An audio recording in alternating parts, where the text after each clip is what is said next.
我本以为是一朝天子一朝臣，是戴老板罹难之后，局座打压的结果。没想到，局座的眼睛是雪亮的。自从我把少校调来以后，你是分寸大乱，简直变了一个人。你在追求少校吗？我一定要回答吗？是。我们是搭档。答非所问。这就是我的回答。马天笑，到。进来。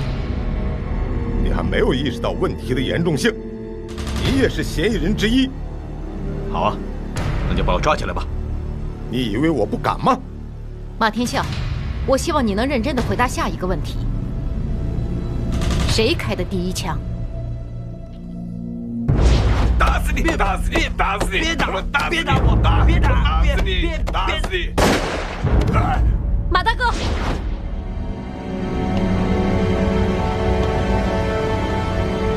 到底谁开的第一枪？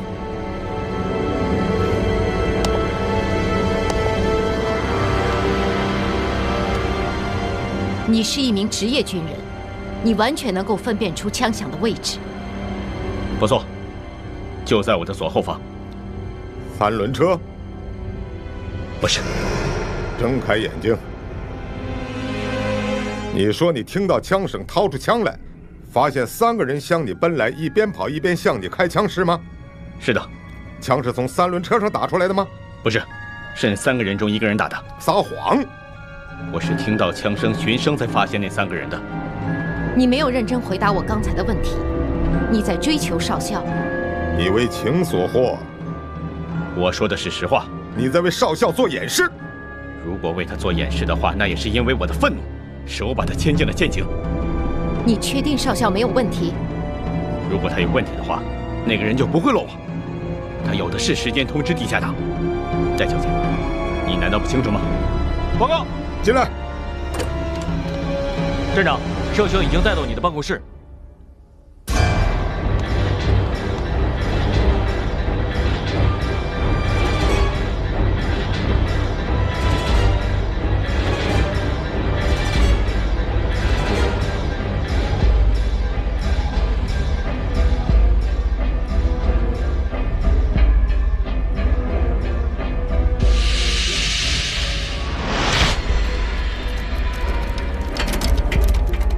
中央银行的地下金库离防空洞或者地下水道是不是很近？我不知道。应该不会太远。你们想进地下金库？当然想。宪兵队接管中央银行之后，除了南京站，谁也进不了地下金库。所以我问你，防空洞跟地下水道，也许是我们唯一的途径。把少校手铐打开。是。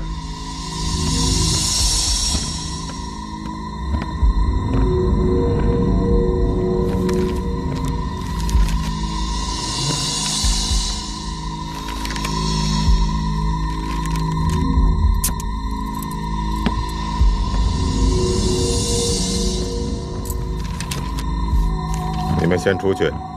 是。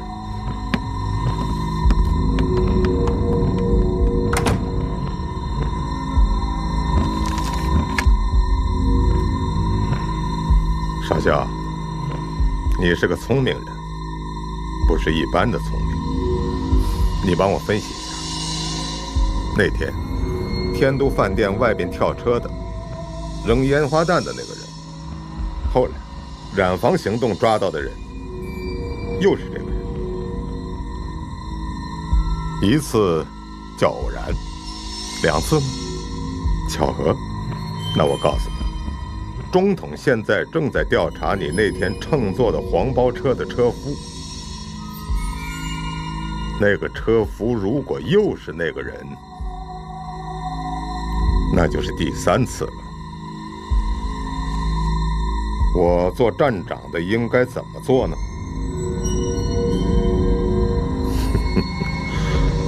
我实话告诉你，这回你跑不了了，不如把实话说出来。我很欣赏你，我可以对你做特殊的处理，比方说送你去香港，或者是美国。你的英语水平不错，出去生存的路还是很宽的。站长，你可以怀疑我，但不能挖一个陷阱让我钻。你怎么知道是陷阱呢？我不想说。说不出理由。雷西酒吧。雷西酒吧。如果我不是你的手下，如果我不想把事情弄得太复杂，我会去告诉戴小姐。你不是也在怀疑她吗？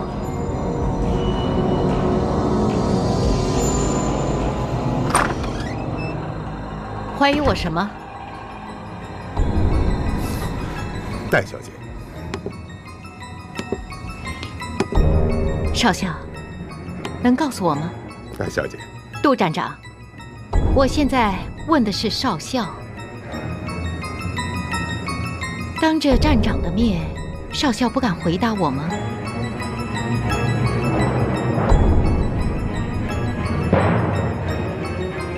能。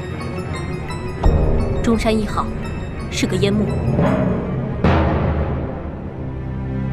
你要说的就是这个？是的。站长，咱们出去聊聊吧。请。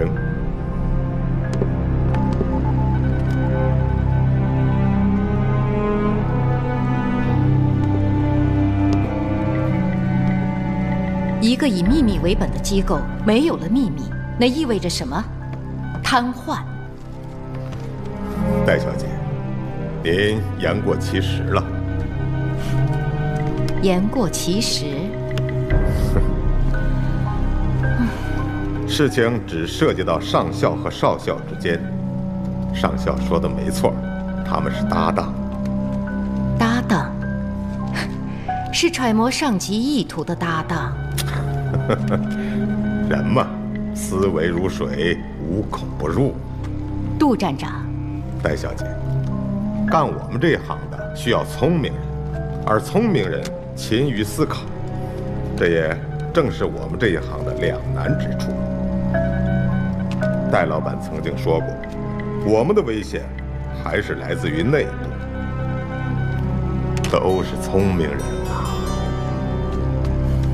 聪明人，滴水不漏的聪明人。你是说少校吗？你又何尝不是呢，杜站长？您过奖了。站长，局座来了。毛人凤。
少校，你怎么一个人在这？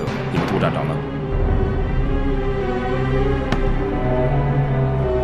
局座，站长在讯问我，他和戴小姐刚出去了。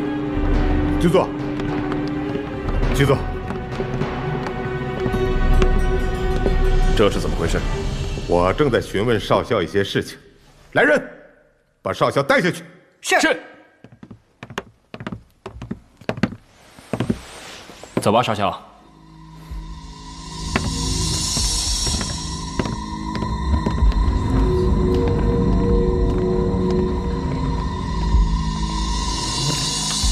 我们从缴获的日本特高课的档案里找到了这个人，他是南京地下党的前委书记。我想在共军渡江作战之前，彻底捣毁南京地下党，给共军当头一棒，将会有很重大的意义。我给委座打过电话，委座让我和戴小姐协商，务必请戴小姐同意，让我接手这个案子。毛局长，捣毁南京地下党一直是我们的夙愿，我们包括日本特高课都把它视为终极目标。很遗憾，谁也没有做到。不是我有意诋毁保密局的职能，只是想要从这位前委书记身上找到突破点，几率为零。我想请教毛局长，当前这个局势下，南京地下党还能有何作为？还能有何作为？那你就太低估了他们的能量了，戴小姐。是搞破坏呢，还是里应外合？都有可能。是有可能，但是无碍大局。无碍大局？他们现在想要做的是要保护，是要把南京城完完整整地保护下来。如果说是破坏，他们唯一想破坏的就是江边的工事，而他们没有这个能力，所以不会自不量力。是的。那他们还能做什么呢？不会是在遛弯吧？好，戴小姐是北平人，我不妨说一句北平的土话。他们当然不会是遛弯儿。从他们的特派员在我们的眼皮下消失，到这只有18个人的武装部队逃脱，他们根本就没有在遛弯儿。他们在做的，他们想做的，也是我们正在做的。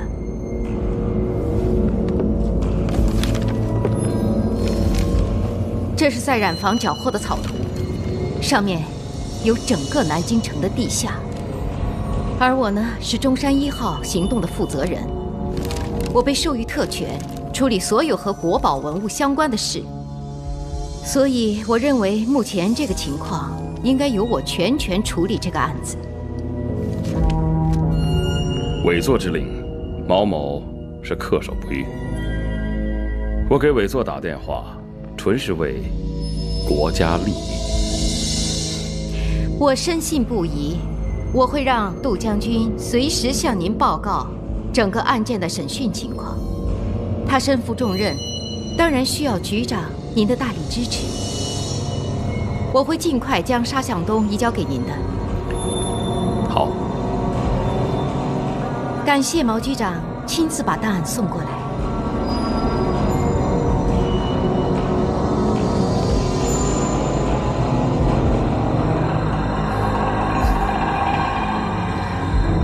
我从来没有看见毛人凤这么窝囊。他们不是窝囊，是求功心切。谢谢戴小姐，您的坚持给了我一个机会，是给了我们一个机会。这是一条大鱼呀！马人凤说的对，他是捣毁南京地下党的关键。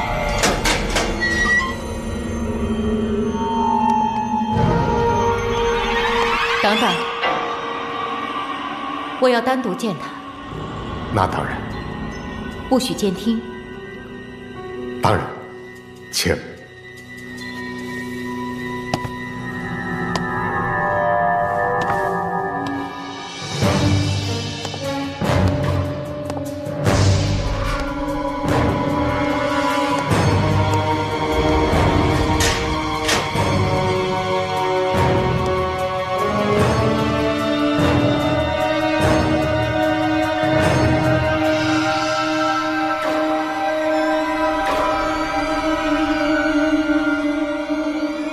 沙向东先生，虽然你很沉默寡言，他们还是在日本特高课那边拿到了你的资料，而且我们认识，今天是第2次见面。要不我让他们把您手铐打开？习惯了，有事就说吧。上次咱们见面是在去天都饭店的路上。那次，您戴着一顶礼帽，风度翩翩的，和另外一位先生在一起。如果我没猜错的话，他应该是姓吴，对吗？知道他姓吴的人不多，他们只知道他叫八哥。沙先生，您明白我的意思吗？我听着呢。我是说，如果时光可以倒流，也许我们会坐在同一张板凳上。这我相信。所以说，咱们还是有共同语言的。换一种场合也许会，可惜我们都走错了地方。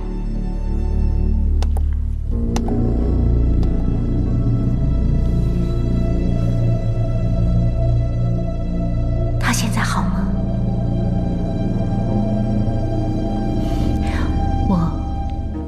我非常想念他。我知道，他也一定很想念我，因为那天在中央银行的门口，我们彼此得到了验证。我想说的是，如果您知道他现在在哪里，可以告诉我，我会非常的感激您。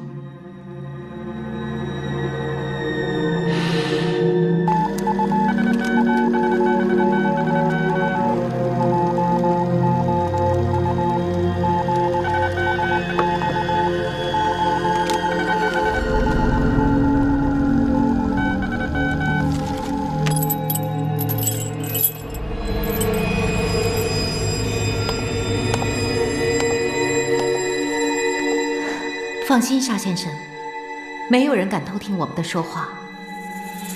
而且，我们这次见面是非政治性的，我可以保证不伤害他。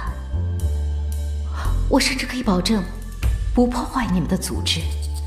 我们这次见面，只以我私人的立场来请求你给我帮助。千万别说什么请求不请求的，这又不是私人会见的地方。哎，我只不过就是你们的一个俘虏。邵先生，我没有骗你，而且我说的都是实话。但看来我无法使你相信我。时光如流水，一去不回。看来我们大概很难坐到同一张板凳上了吧？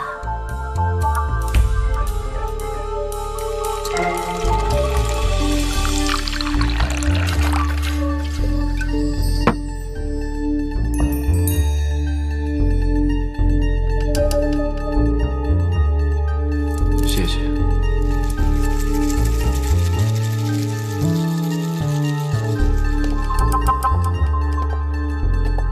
我不知道你能否理解，因为你和他在一起，所以我对你有特殊的情感。我本来以为他死了，没想到他还活着。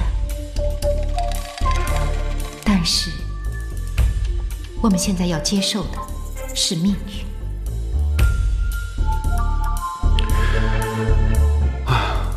我也是。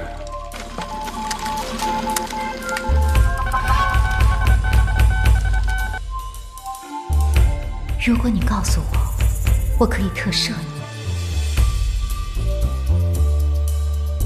你。以你特殊的身份，对，告诉我。小姑娘，我已经过了天真的年代了。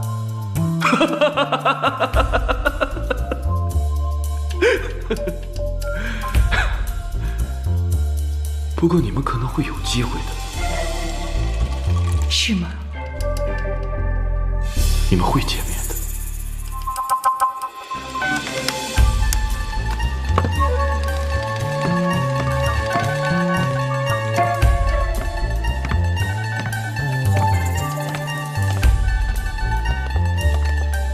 杜站长啊，哎呦，戴小姐，有说话吗？他已经承认他是沙向东了。哦，这只是个开始。是。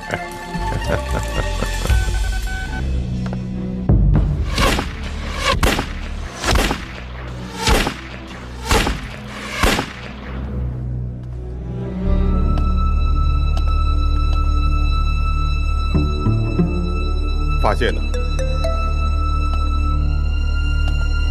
将了戴小姐一军，让我的心里略微的平衡了一些。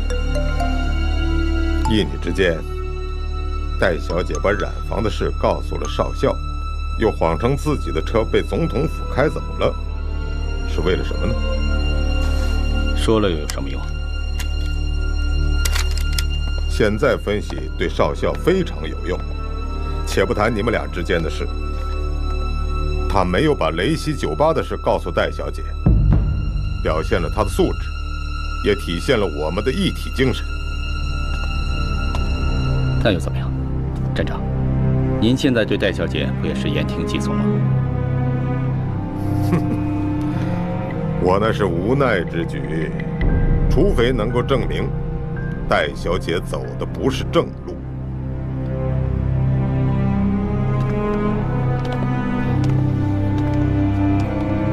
两个人分坐2辆3轮车，是兜风吗？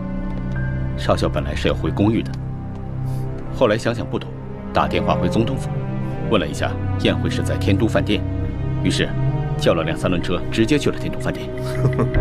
行为逻辑很清晰。是，我都查证过了。他是在跟踪。戴小姐怀疑少校是内鬼，就故意把情报捅给他，然后又谎称自己的车不在，让少校自己回公寓。少校只好打了一辆3轮车，然后他又雇了一辆3轮车，目的就是要找到共党。还有，警备司令部要搜查魏公馆，周司令怕麻烦，让我去先打个招呼。刚好，我利用这个机会探探虚实。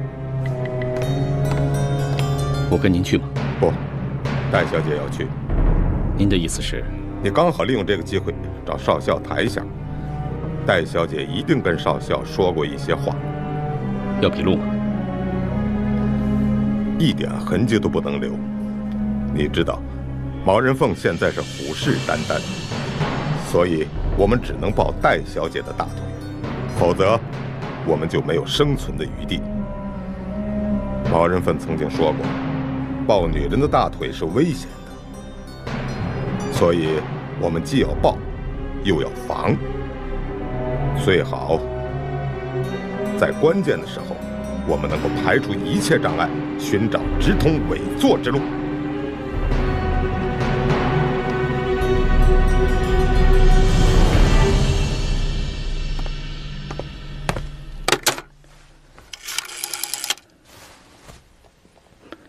让上校到我的办公室。我不知道他关禁闭吗？这是命令。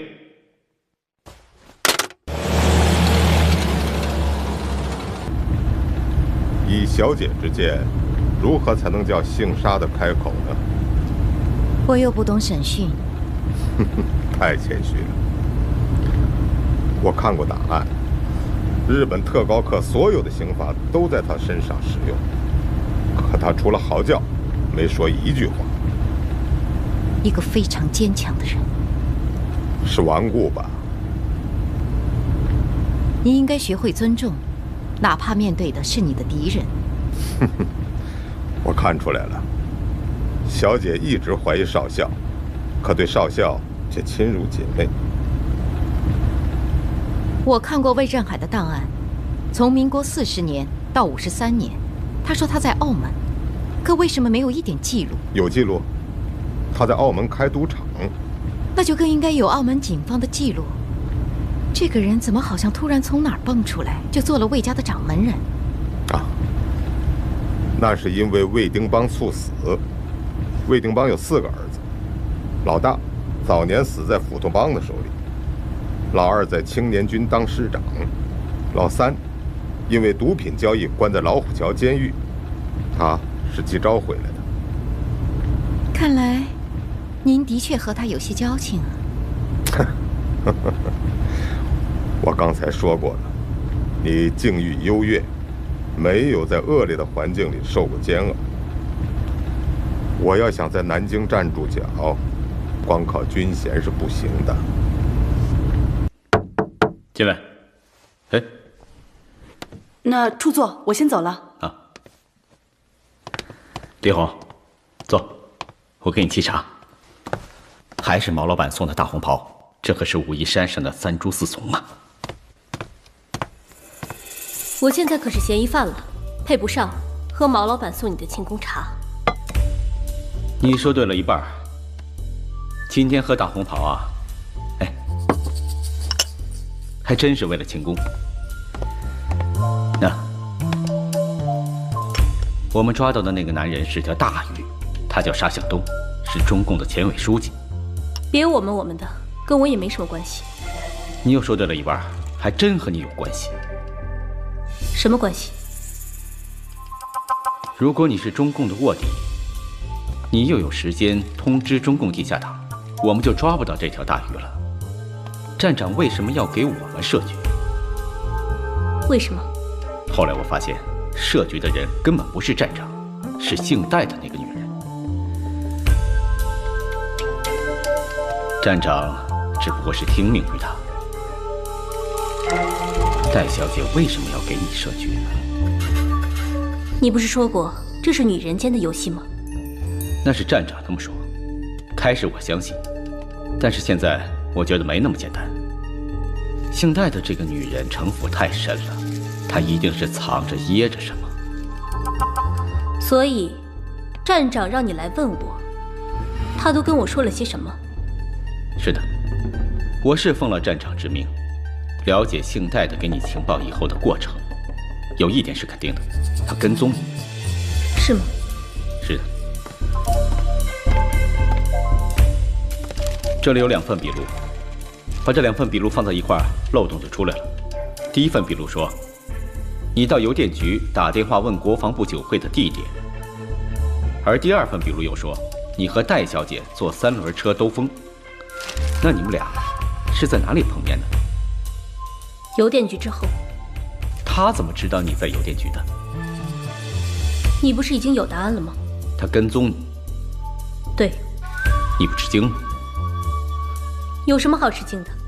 天都饭店之后，我就已经是嫌疑人了。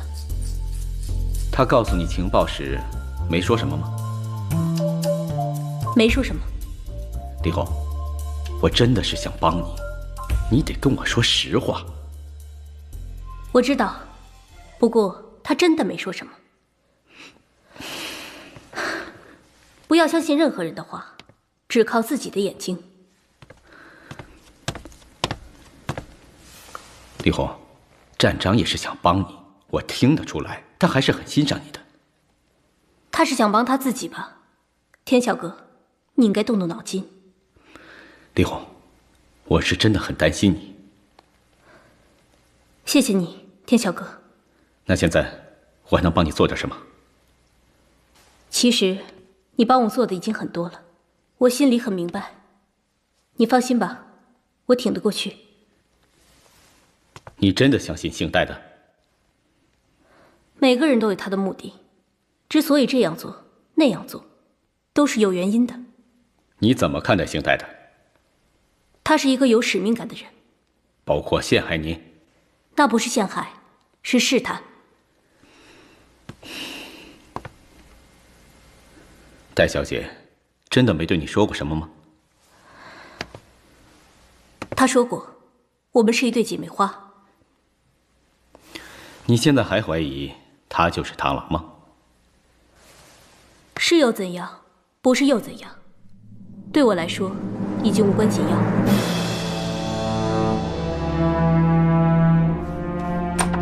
江大哥，他们在里面。哦，你看这儿。对，就是这儿。刘一存，哎，外面情况怎么样？全城大搜捕，正在挨家挨户的搜呢。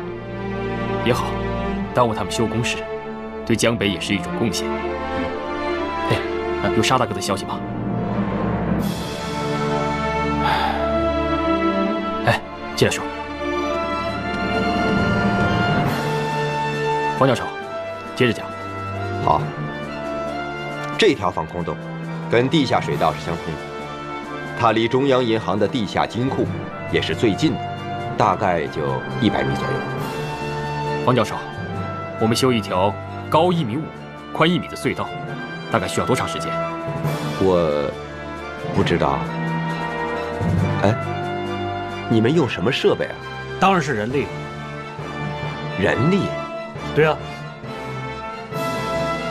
老长，这个我心里有底啊。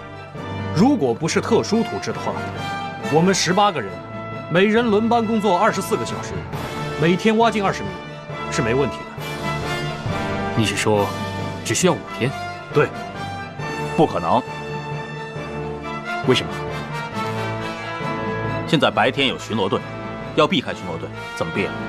这是1、2，挖出的泥土放在那儿。3，从咱们这儿到中央银行得横穿半个南京城，就算有地下水道和防空洞，来去往返啊也得3个钟头。18个人的吃喝拉撒也是问题啊。有一村，你去把地下水道的巡逻队时间摸清楚。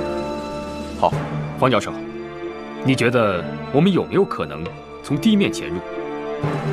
老王，你必须做一个周密的计划，要把18个人的吃喝拉撒考虑的周全一些。好，没问题。大家分头行动吧。好，走。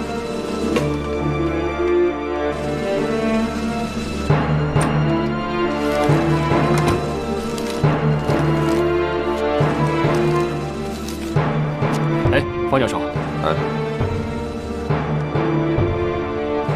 我们有缘呐！我们将一起见证一个伟大的历史时刻，为人民做点贡献，你会觉得非常有意义。是，我可以帮你。我在中央银行地下金库有个柜子，我可以带你进入地下金库。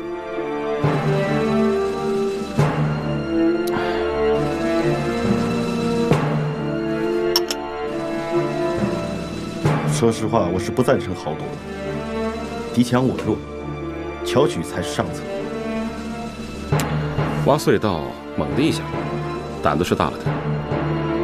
不过话又说回来，我们就是创造奇迹的嘛。海安的7战7捷，那不就是个奇迹吗？嗨，情况不一样。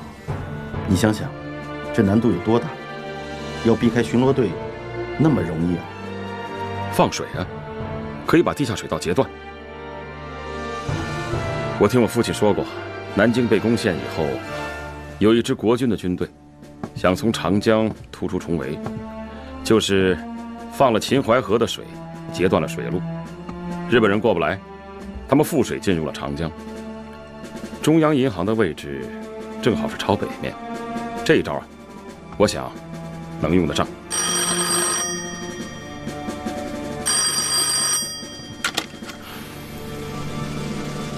怎么了？老大，南京站的杜站长带了很多宪兵过来这边。我知道了，大家谨慎一点。是。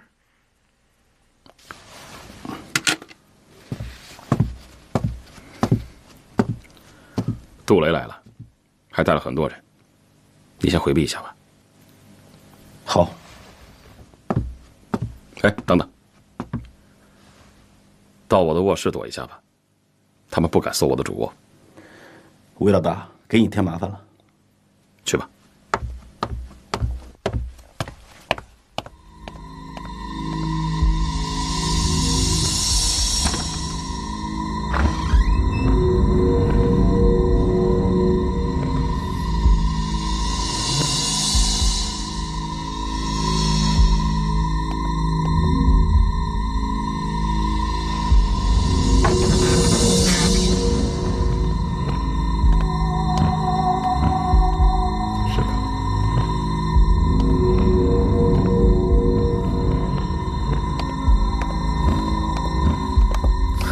杜将军，贵人驾到，兄弟有失远迎啊！哎呀，还是不要远迎的好。唐突而至，我是向你讨面子来了。来，介绍一下，总统府特使戴维。幸会。幸会。杜将军，这就是你的不是了。总统府特使来了，你也不提前给我打个电话。那儿的话，杜将军是秉公行事，我呢则是慕名拜访。哎，哪里。魏作一早就说过了，到了上海不拜访杜月笙，等于没到上海；来了南京不拜会魏公馆，等于未见紫金山啊！不，这是戴小姐演绎了。这的确是委座亲口告诉我的，而且我在南京站做客，知道杜将军要来魏公馆，那我便一起要求同来。哦，真的？魏老板果然气质不凡，仪表堂堂。多谢戴小姐夸奖。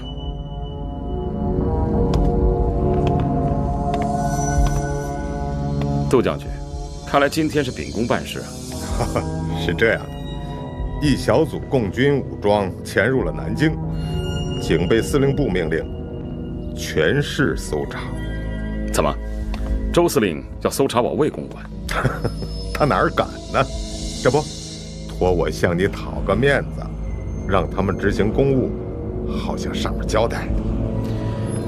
是啊，我魏公馆从大清咸丰年间诞生，至今还从没有军队进来，就连小日本也没敢进来。你看，还真生气了。怎么会呢？魏老板是行船四海的人，度量大得很呐。戴小姐说得好，我不赏杜将军这个脸，总得给戴小姐面子吧。谢魏老板。多谢。好了，请吧。请。谢谢。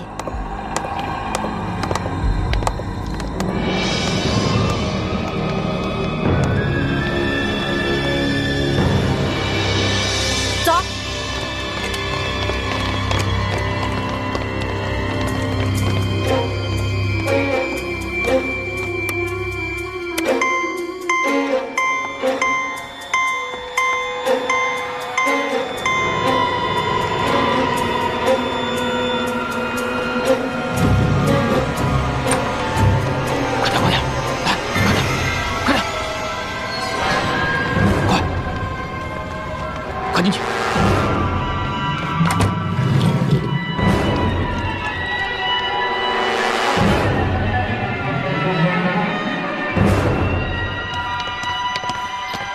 走，快，上！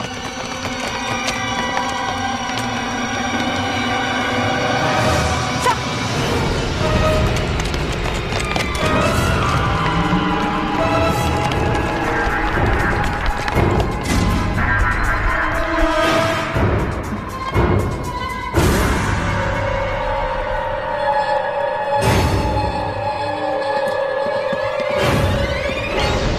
戴小姐、杜将军，二位请坐。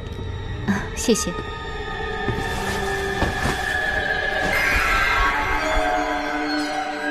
二位是喝茶呀，还是咖啡啊？好，二位都是半个洋人，那还是喝咖啡吧。戴小姐，咖啡。送2杯咖啡。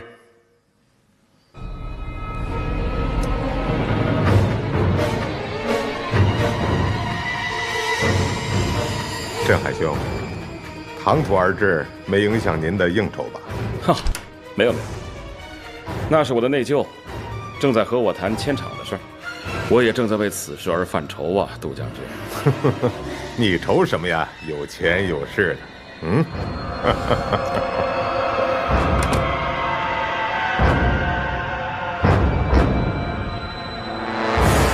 我在想，这个厂子是搬到香港呢，还是搬到台湾呢？那你内疚如何认为呢？他倒觉得台湾是一个安全的地方，长江被称为天堑，那台湾海峡就是天上的银河了。戴小姐，你说是不是？说得太形象了。是，太形象了。天上银河，太形象了。镇海兄，让下人忙去吧。把内疚请出来，咱们一块聊聊。好，他刚离开。啊，要不这样吧，改日我做东到天府楼，好让我对戴小姐尽一尽地主之谊。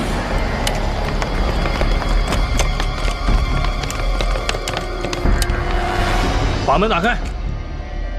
没有老大的指令，谁也不能进这个佛堂。你吃了豹子胆了你！敢违抗军令！我数到3，再不把门打开，我枪毙了你！你数到10也没用。别动！让我进去。这栋魏宅应该是栋古宅吧？啊，好像是造于大清的咸丰年间。嗯，好，是的，是按照庆隆王爷府造的。难怪这么似曾相识。庆隆王爷从大英帝国回来，他的宅子中西合璧，前面的大花园应该是大英款式，后面的小花园是明清的，还有主卧应该也是英式的，一个大客厅加一个大卧室。哎呀，戴小姐很熟悉嘛，看来戴小姐也在这种古宅里待过。岂止是待过，我从小就是在这样的古宅里长大的。哎，魏老板，这个房间就应该是主卧吧？是的。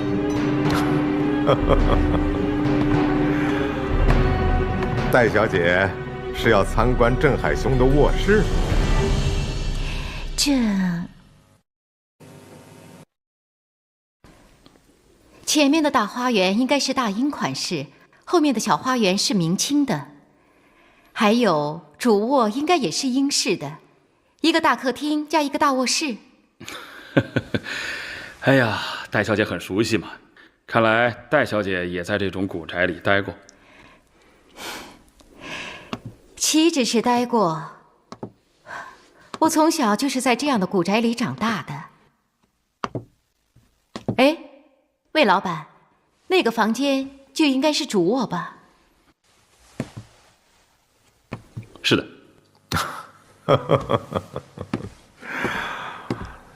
戴小姐是要参观镇海兄的卧室？这太唐突了吧？好，没关系，请。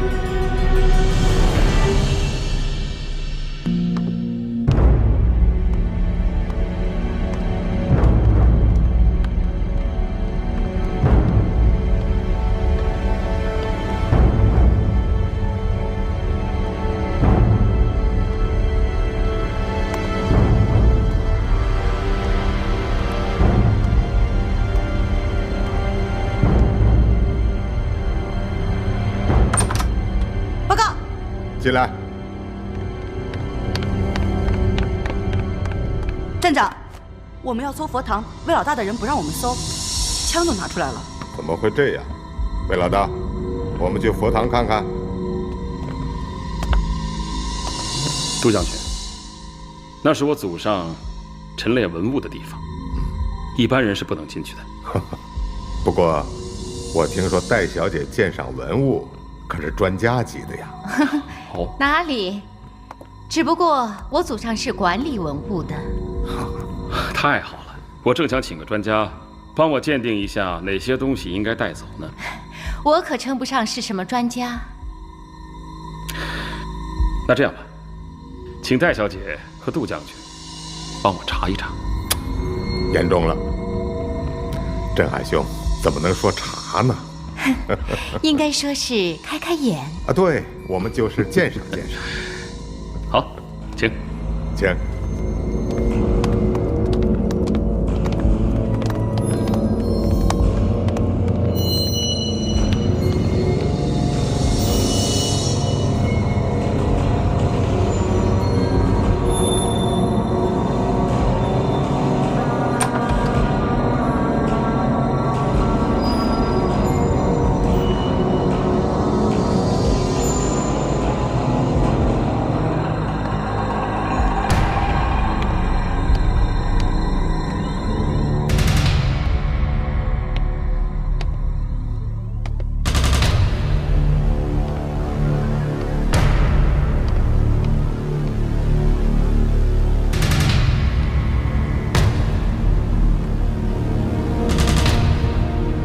你干什么？我干什么？你没长眼睛啊？我是跟杜站长来的。当然是南京站的。杜站长，杜站长不是刚刚过去吗？你又是干什么的？管家。管家？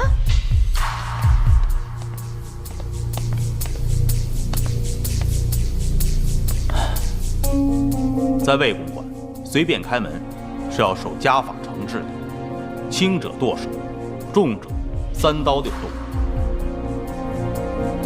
男女授受不亲，我就不动手了，请回吧。保密局的人你也敢碰？今天算你命大，要不是杜站长给面子，你脑袋早就掉了。是。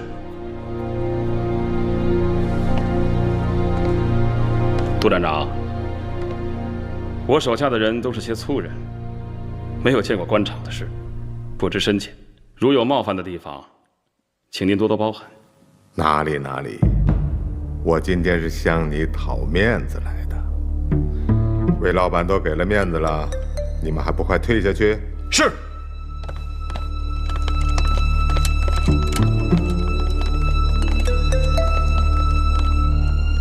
戴小姐，我手下的人都是些粗人，不好意思啊。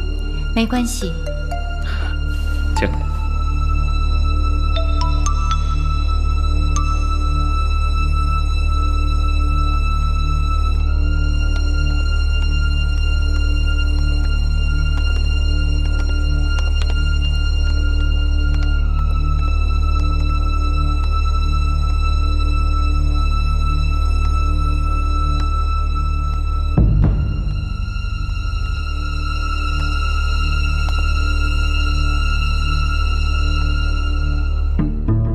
戴小姐，我从来不喜欢也不研究文物，今天我是大有所悟，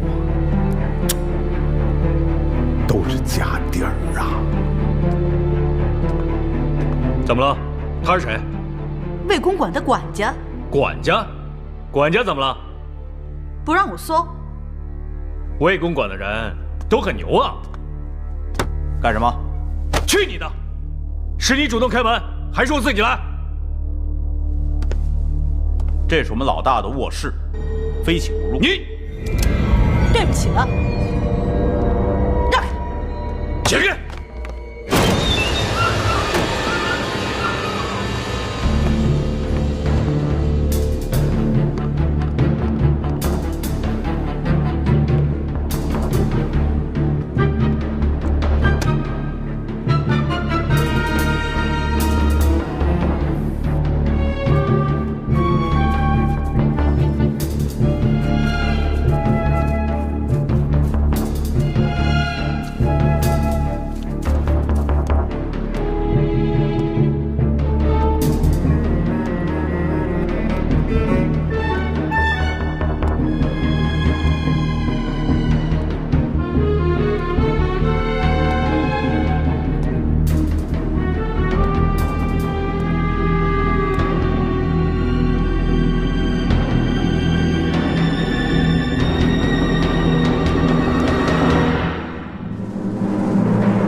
传下来的宝贝，听爹的话，马上走到重庆去。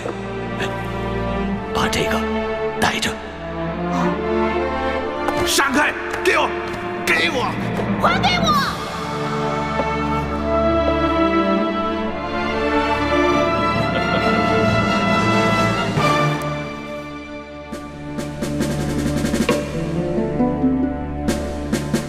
戴小姐，你对这个感兴趣？这是元青花。元青花凤手持壶啊！你怎么得到的？啊？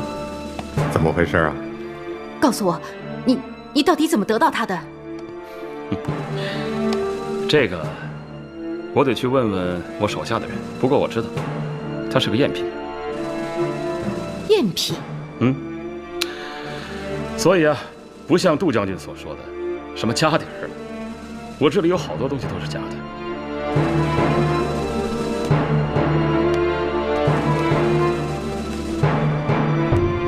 难道说戴小姐府上有元青花珍品？啊，没有，我就是随便问问。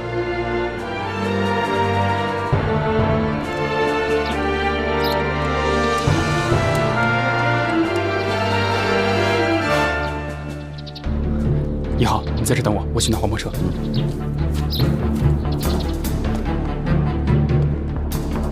杜将军今天到府上来，不会是对我这些家底儿感兴趣吧？啊，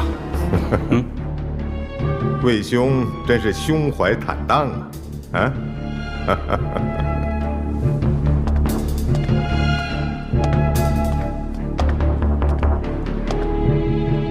您不是要看魏家的秘密通道吗？我们走。你怎么了？我不舒服，头疼。戴小姐既然不舒服，那就请到客厅去休息一下吧。啊，戴小姐，你看是不是？哦，那今天就不看了，以后让警备司令部的人来看。好，行吧。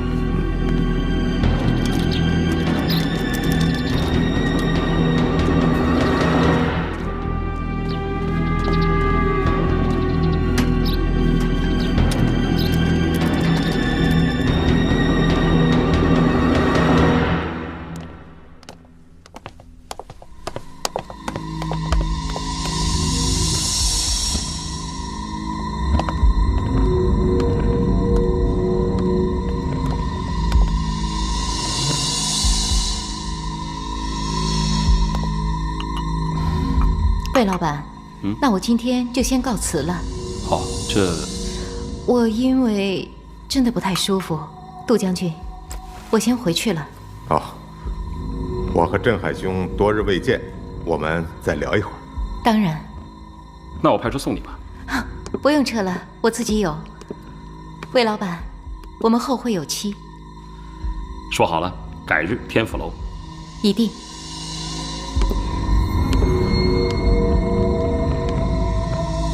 他这是怎么了？触景生情吧。是吗？女人都这样，容易情绪化。不过，像戴小姐这样的女人如此情绪化，确实少见。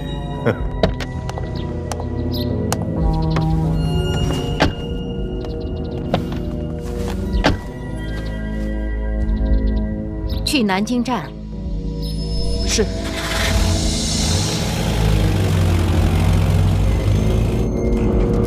小王可以慢点吗？沙大哥说了，要跑出警戒线1000米才算安全。哦。1号，从你一进魏公馆，我们就开始了警戒行动。保密局的那个女特务不知道，我们一直在监视着她。沙大哥，还有好几套预警方案呢。老沙将才啊！没法救沙大哥吗？他不在，我们的心里都不踏实。别说你们了，我心里也是空落了。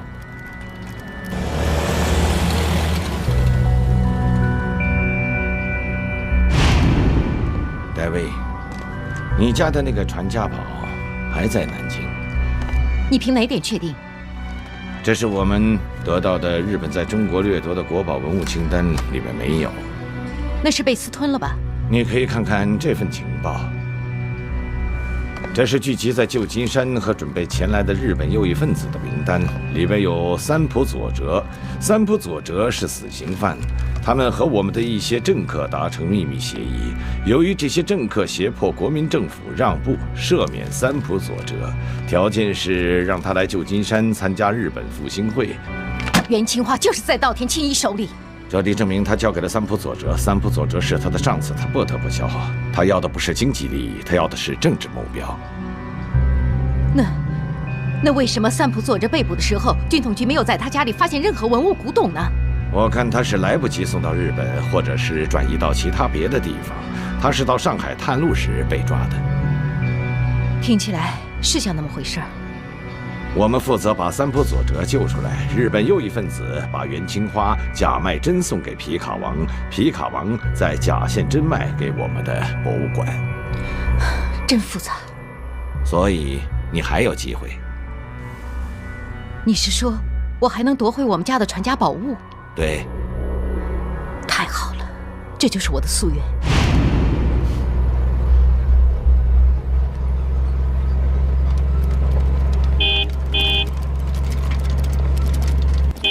1号，后面有辆总统府的车，能对付吗？没问题，小心点。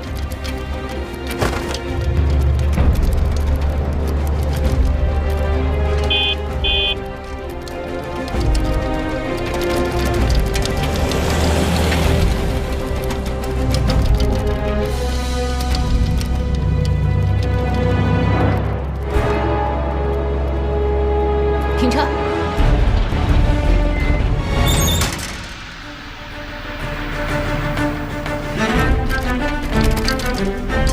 倒车，截住那辆黄包车。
追不追？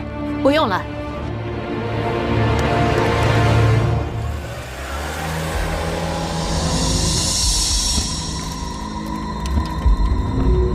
黄包车是从魏公馆的方向过来的，应该是的。什么叫应该是的？魏公馆所在的龙潭路是条死路，龙潭路的尽头就是魏公馆。那这些黄包车夫是怎么回事？他们都是共党？那倒未必。说下去。他们这个行业挺抱团的，一个车夫受欺负，其他人都来帮忙，不管什么原因。很好，你的分析很客观。戴小姐，你不是在怀疑魏公馆吧？我也是在做客观的分析。明白。还有，把魏公馆的档案调出来看一下。是。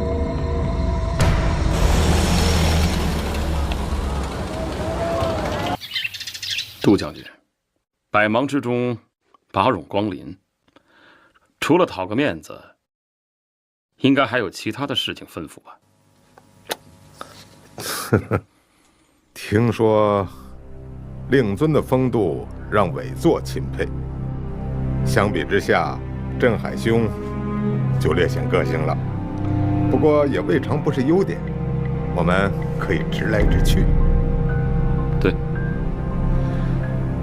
搜查的事儿，还望你多加包涵。我有2件事要相告。请讲。一，戴小姐走了，我是受她的委托，转达委座的意思。委座对魏家财产的搬迁是非常关心的。哦，魏兄已经准备好了，这很好。不过地址的问题就不要再商量了，还是得定下来。哦，去台湾，不是香港。怎么说？南京迟早要落到共军的手里。当然了，和当年让给日本人一样，是战略性转移。那第二呢？你惹上大麻烦了。还记得去年你从中统的手里保出的那个人吗？我保出的人？魏记车行的账房先生。哦不，他不是账房先生，他是个跑账的。怎么了？又被逮着了。那这回我可帮不了他了。你也保不了他。怎么说？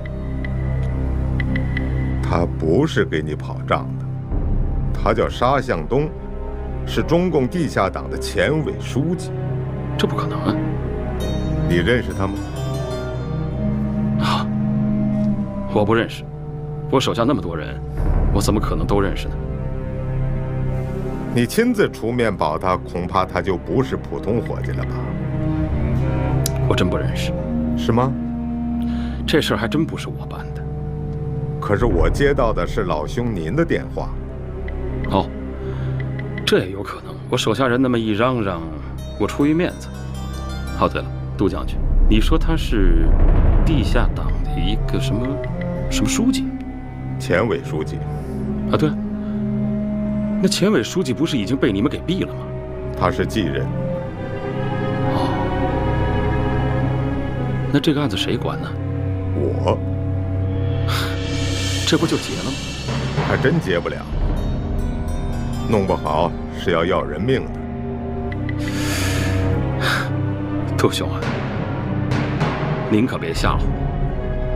一旦深究，还真不是吓唬谁。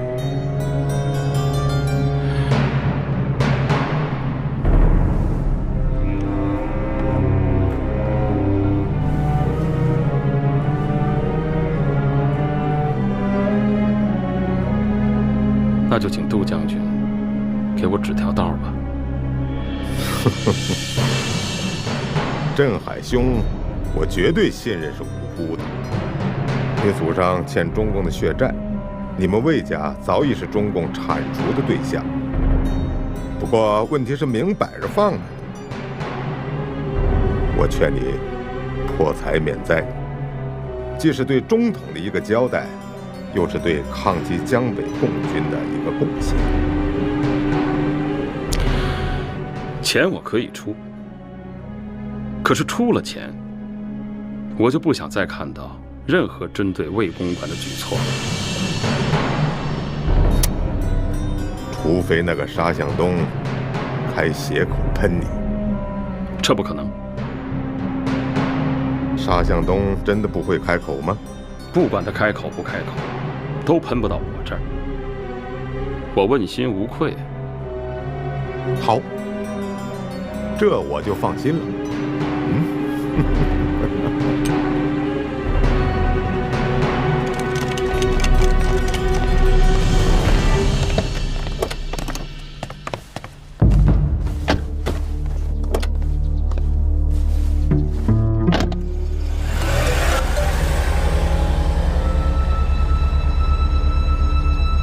兵不如匪呀！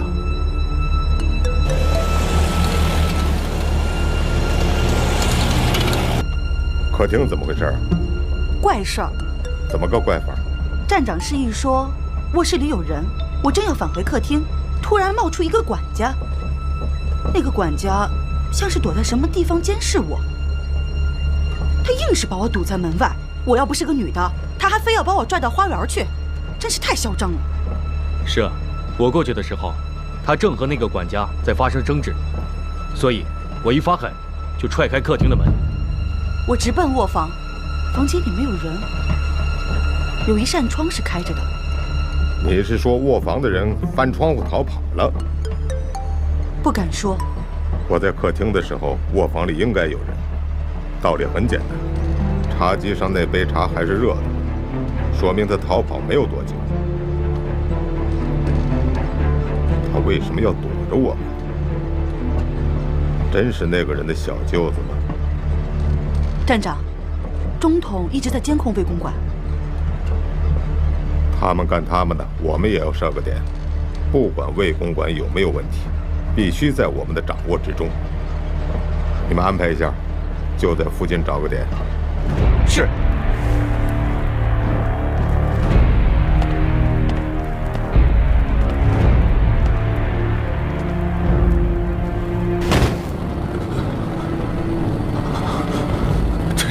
真是太疼了，干嘛那么跟自己过意不去呢？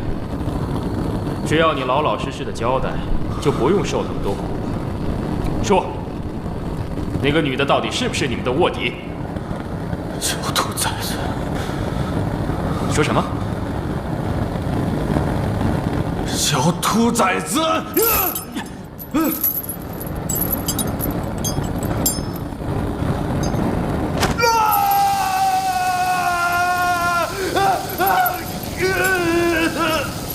还跟我死硬似的，说还是不说？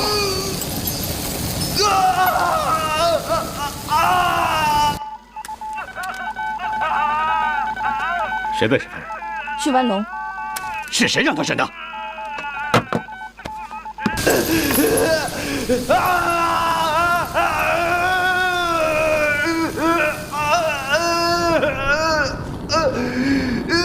怎么样？说还是不说？不说是吧？好，那我把你眼睛给烧了。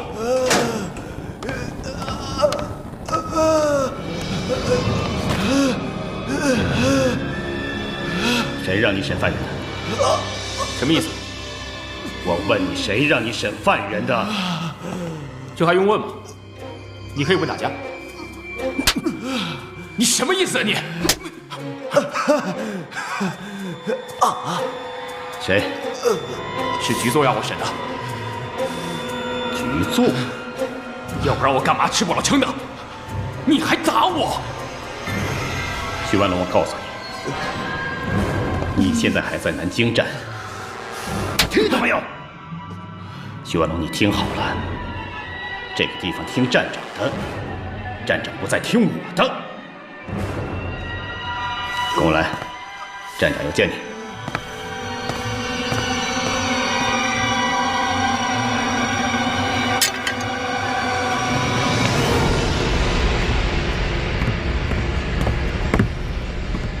是毛局长让你审的？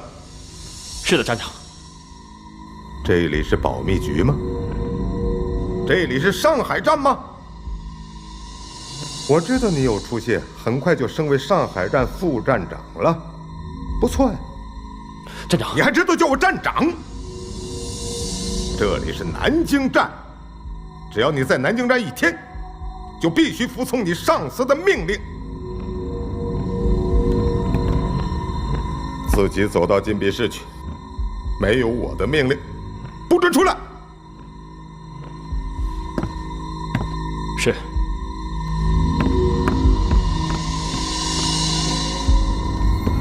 你也回去吧。是。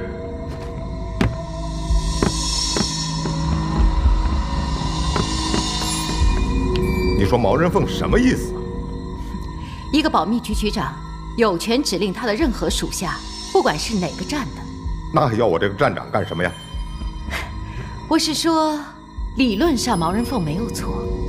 没错，徐万龙是他安插在我身边的耳目。正常。正常。就像委座指派军统和中统在政府机构和军队设立办事处和军训处一样，都是委座的耳目。那些政府和军统的头头脑脑们，哪个不和你现在的心情一样？从厌恶到愤怒，到无奈，最后接受。你应该感觉得到那个空军司令员对你是什么眼光吧？所以说呢，委座特别派我来做协调工作。不行，起码应该跟我说一声吧。打招呼也好，下命令也罢，他不应该越级下命令。我现在就给他打电话。不用了，他跟我打过电话，我同意的。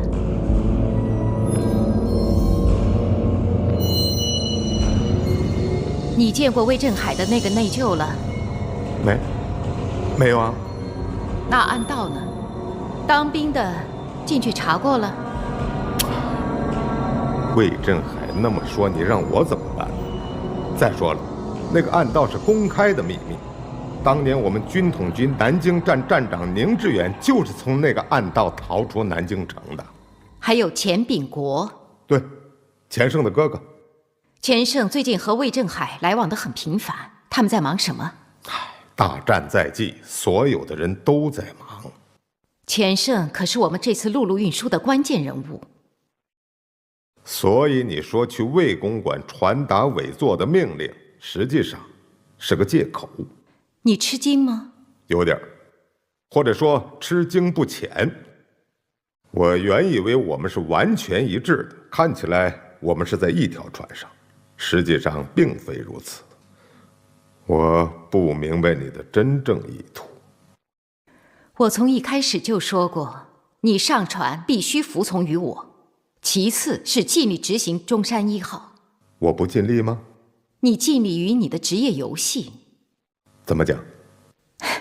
你疑心太重，而且用错了地方。记住，你要用心对付的不是我。戴小姐误会了，我怎么会对付您呢？您是谁，我十分清楚。我会对付您吗？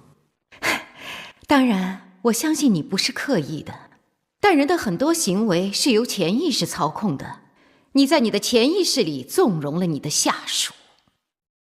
我不想堵住下属的嘴，所以我只能就事论事地表明自己的观点。我忘记了，杜站长是位学者。那我就无话可说了。你当然无话可说，你不是戴老板，你根本不懂得如何真正掌控保密局。我不是专横者。有一句话很恰当，人的性格决定了命运。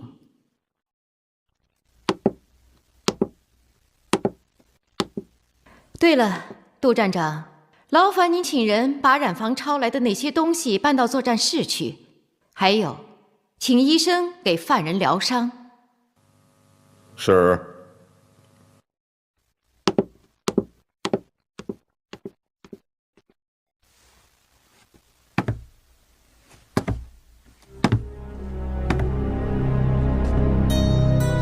性格决定命运。我不这么认为，万箭石临头，就看谁有真本事。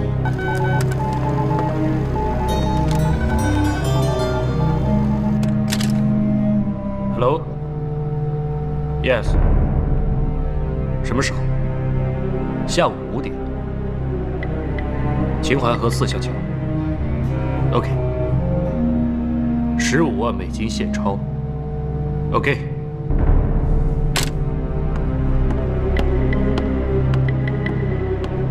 报告，新的监控邮件。秦淮河4巷桥，下午5点，15万美金。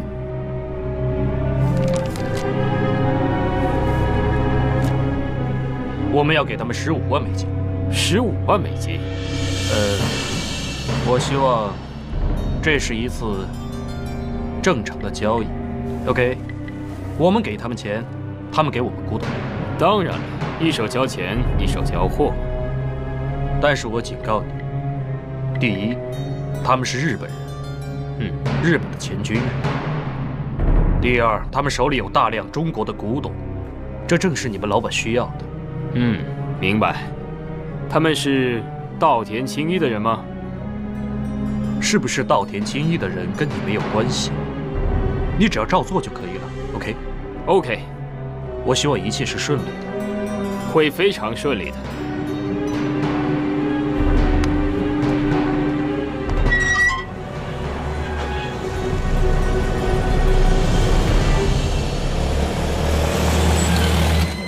不要。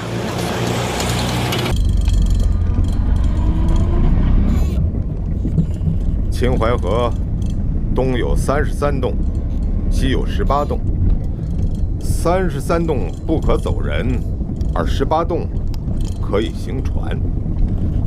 于是就有了个谚语：33天无人走，18地狱有人行。我们走的就是地狱之路。可悲呀！15万美金的交易是什么呀？15万美金的交易会是什么？文物、古董，肯定不会是军火呀。做熟不做生。斯文特是搞文物的，8九不离十。我们现在要掌握的，交易的双方是什么人，东西藏在什么地方。镇长，我们为什么不当场给他截获？你没听懂我的话。不是说截获了，审一下不就知道交易双方是谁了吗？哼哼，事情和斯温特签上了，我们就必须十分谨慎。我知道，但交易的时候他们肯定有车，等他们交易完了，要是跑了，我们再追恐怕来不及了。四巷桥到南京城只有一条路，在隐蔽的地方有我们的人在跟踪。派谁去了？徐万龙。那个王八蛋，他不是关禁闭了吗？官场上讲究的是手段，而不是勤奋。记住，我们什么路都可以不走，但一定要给自己留一条后路。站长，你也太狡猾了，是吗？圆滑，是圆滑。哼，说狡猾也没有关系。记住，保存自己是人生的第一要素。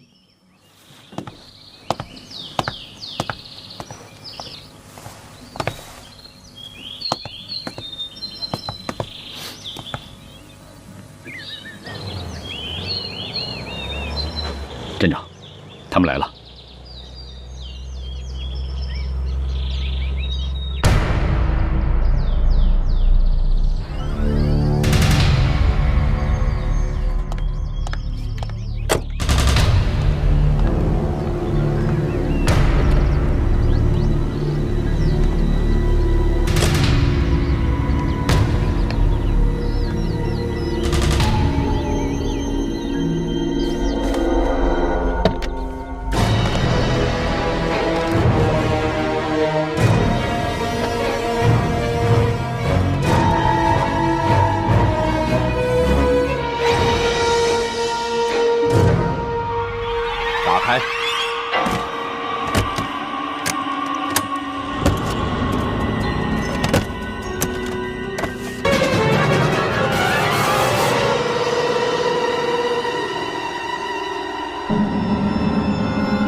东汉末年，曹操刺杀董卓的宝刀。站长，行家都是国宝啊！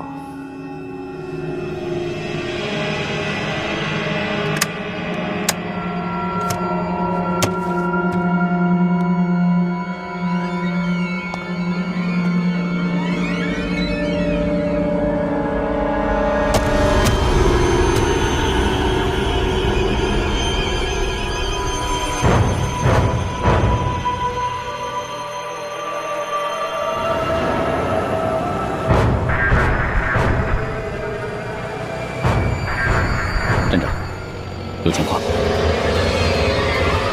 天降奇兵了。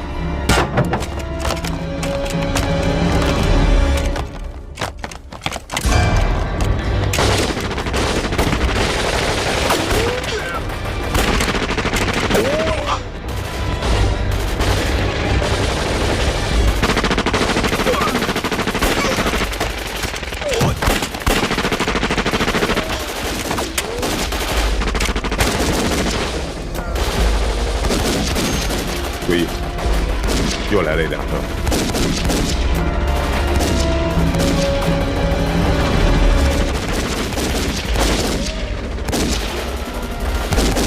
是他。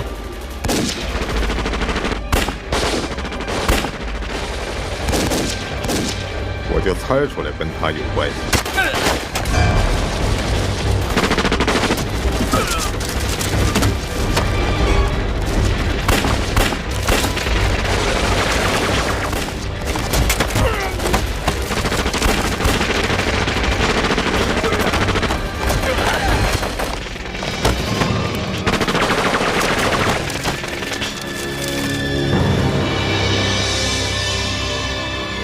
我们走。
那边是日本人，这边也许就是西级少校皮卡王的人。这么说，他是自己人。站长，如果他就是螳螂的话，我想军统内部没有一个人会想到螳螂是自己人。一个如花似玉的女人，一个神通广大的女人。站长，既然他是自己人，什么是自己人？张学良、杨虎城是不是自己人呢？政治是一个怪圈，只有在政治的怪圈里，才可能存在不黑不白，或者是既黑又白。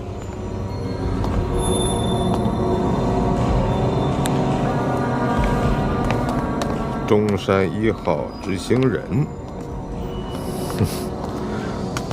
真把我们当成蓝鲸大萝卜了。站长，那咱们这几颗萝卜，下一步怎么办？